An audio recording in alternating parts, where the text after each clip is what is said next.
The University of Washington interacts with over 90,000 youth under the age of 18 each year in over 200 youth programs. Engaging with youth is a core part of our mission as a public university. Many of us choose to participate in youth programs because we want to have a positive impact in the lives of youth. We must also be proactive to ensure that we are doing everything we can to protect them from harm. Safe interactions support the growth and development of a young person. They honor and affirm the youth's identities and aspirations, allowing youth to focus on the reason they are participating in your program, whether it is to learn a new skill, apply for college, or just have fun. Safe interactions are equitable and inclusive, conveying that each youth matters. Interaction should also be culturally informed.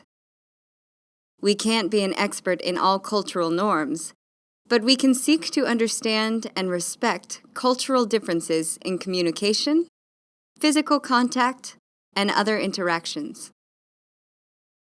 In this training series, we will provide general information on how to interact safely with youth, starting with an overview of your role as an employee or volunteer in a youth program.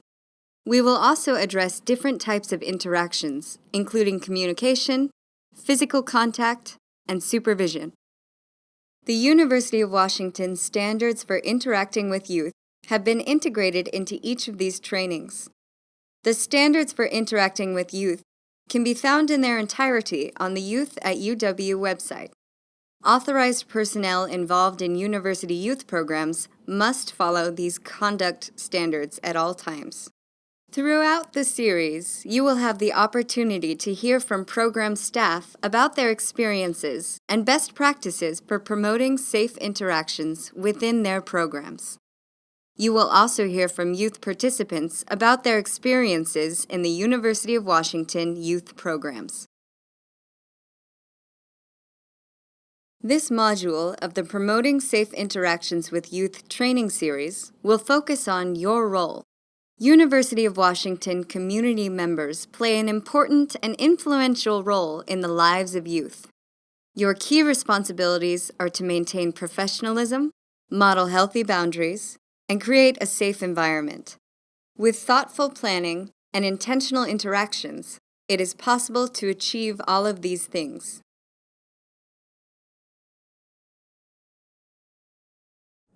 That's really good. He's just a really nice person, and he's like really supportive, and he's also just an excellent instructor. And the combination of that helps us feel like closer to him. Just knowing that there's always someone to talk to, whether it be another student in the same program or one of the administrative staff, it's nice knowing that I have academic and social support with the ROMs. As mentors, tutors, counselors, instructors, and chaperones in youth programs, we are acting in a professional capacity on behalf of the University of Washington. Youth look to us to demonstrate responsibility, maturity, and to model safe interactions, all components of professionalism. Modeling professionalism doesn't prevent us from creating a fun atmosphere or building authentic relationships with youth. Yes, so to be professional, it's important to be focused on the program and its goals, to not be looking at your phone or talking with other people, but really sitting with the kids and being engaged in the activities that are happening. Wanting to have clarity with them first and foremost, so I'll often start off an interaction with the youth just explaining what I sort of have planned or what I hope will. And then just being really excited, showing you care, having a lot of enthusiasm that's genuine. If you're not actually excited, the students will be able to tell, but having a lot of genuine enthusiasm for the program.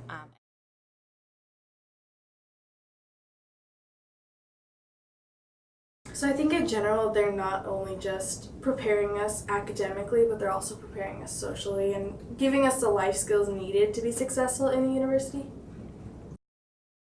By modeling safe and appropriate interactions, we reinforce our positive role as an employee or volunteer who is there to help, not harm, youth.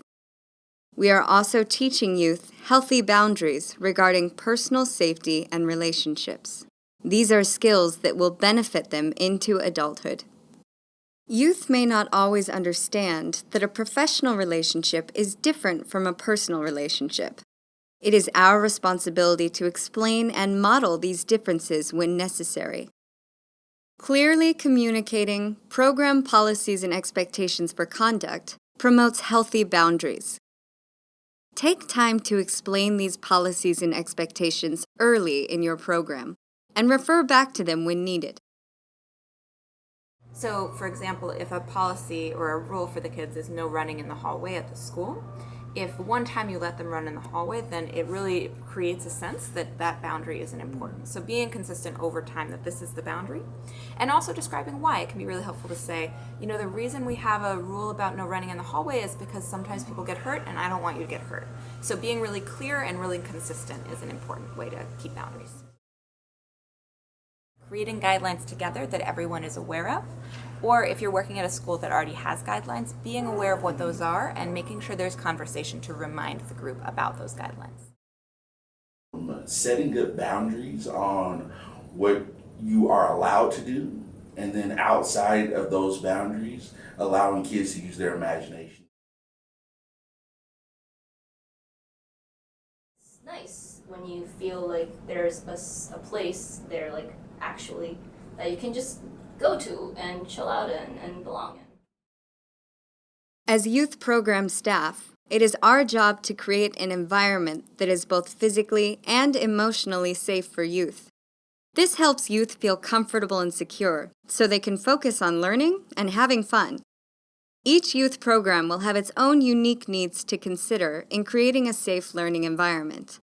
Are youth in your program spending lots of time outside, using labs or maker spaces, or operating specialized equipment? Other considerations may include traveling off campus or navigating busy urban areas.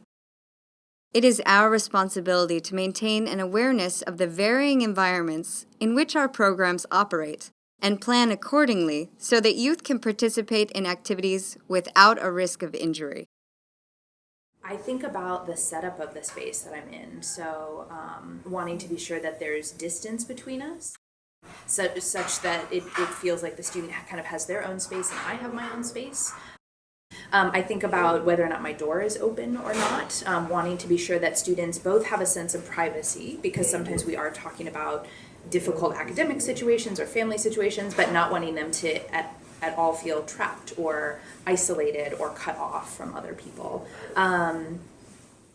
No matter the location of your program, it is important to consider the safety of the physical space. Does it provide adequate personal space for both you and the youth? Is it appropriate for the age group?